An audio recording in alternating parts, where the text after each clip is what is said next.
The Buddha once shared a profound truth. Do not dwell in the past, do not dream of the future, concentrate the mind on the present moment. Yet how often do we find ourselves drifting, lost in comparison, watching the lives of others unfold as if their stories determine our own worth? We compare, we compete, we seek approval like thirsty travelers chasing mirages. We measure our value by how we stack up against others, letting their successes or opinions steer the course of our emotion. But what if true joy, authentic fulfillment, and deep peace don't come from watching others, but from gently turning inward? Today, let's walk together through the ancient and ever-relevant wisdom of the Buddha.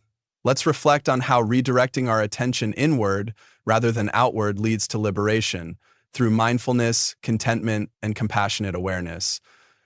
In the modern world, we are bombarded daily by curated images of achievement, happiness, beauty, and fame. It's everywhere, on our screens, in our feeds, in conversations. It is easy, almost automatic, to compare our lives to the highlight reels of others.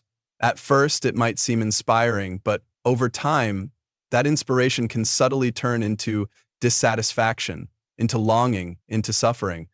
We begin to wonder, am I doing enough? Why am I not as successful, as admired, as happy?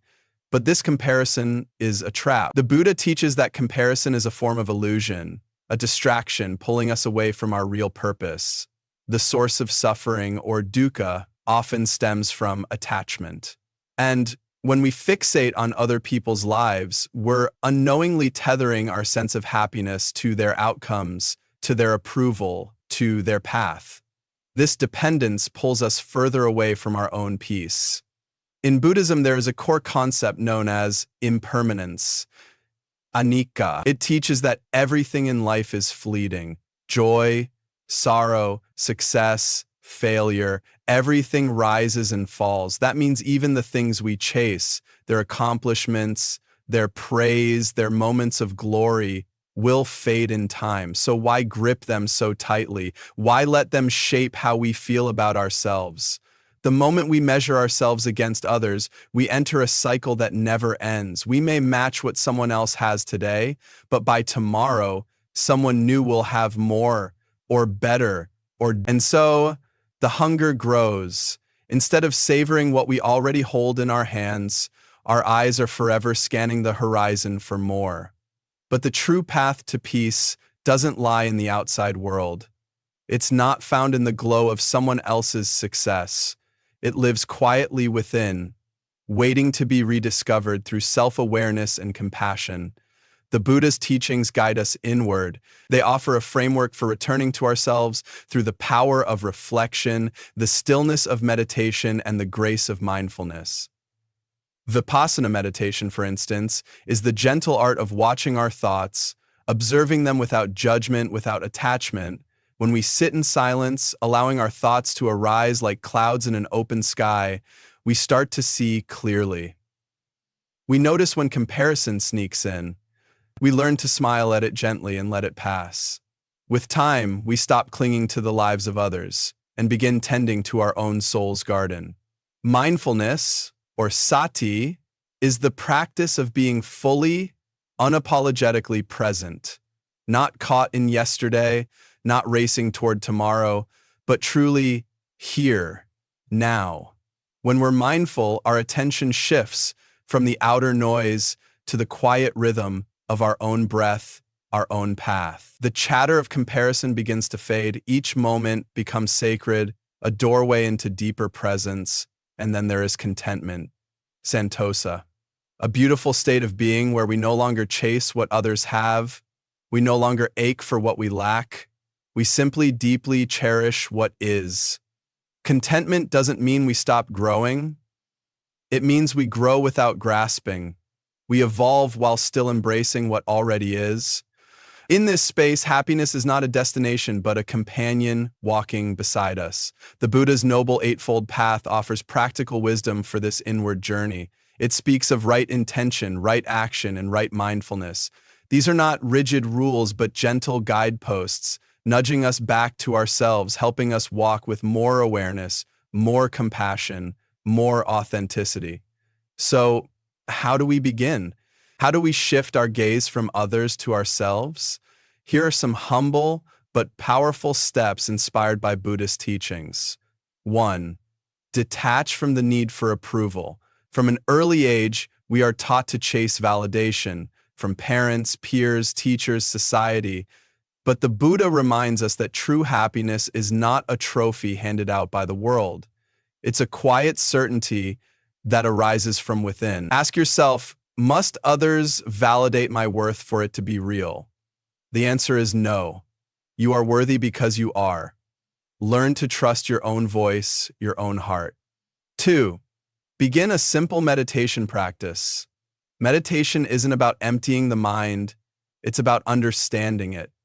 Even 5 minutes a day spent in silence and stillness can shift your entire mindset. Sit, breathe deeply, and just observe. When thoughts of comparison arise, see them, acknowledge them, and let them float away. This simple act builds inner strength, clarity, and peace. 3. See life as a journey, not a race. Every soul moves at its own rhythm. Your path is yours alone. When we stop treating life as a competition, we begin to honor our own process. Ask yourself, what truly matters to me? Follow that, not someone else's footsteps. 4. Practice daily gratitude. Gratitude is a spiritual magnet. It draws your attention back to what is already abundant in your life.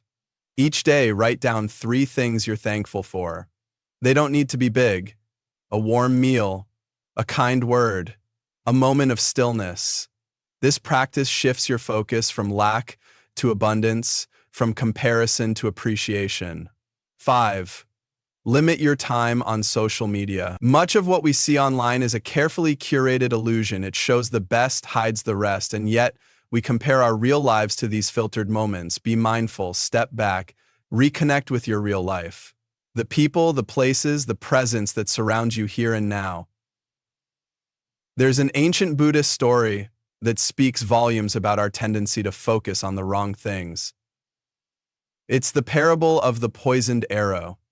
A man is struck by a poisoned arrow, but instead of seeking help, he demands to know everything. Who shot the arrow? What was it made of? Where did it come from? He refuses treatment until all his questions are answered. But by the time he learns the answers, it may be too late. The Buddha taught that this man, in his fixation on the external, neglected what mattered most, his healing. And aren't we like that man sometimes? We obsess over others, their lives, their choices, their opinions. We get lost in questions that don't heal us. We postpone our growth waiting for validation, for comparison, for answers that don't serve our inner peace. But healing begins the moment we turn inward. The Buddha gently reminds us, peace comes from within. Do not seek it without. Now, right now, is the moment to step away from the noise, to let go of the chase, to stop waiting for others to affirm our path, and to begin the beautiful, powerful journey back home to ourselves. If this message resonated with your heart, take a moment, just one small step. Maybe sit in silence, reflect, meditate for 5 minutes, or write down one way you can stop comparing yourself to others. That one step might just be the turning point. And if you felt something stir within you today, I invite you to like this video, share it with someone who might need it, and subscribe to this channel for more Buddhist wisdom and soul reflections. Until next time, may you walk in stillness, may you grow in peace, and may you stay lovingly true to who you are.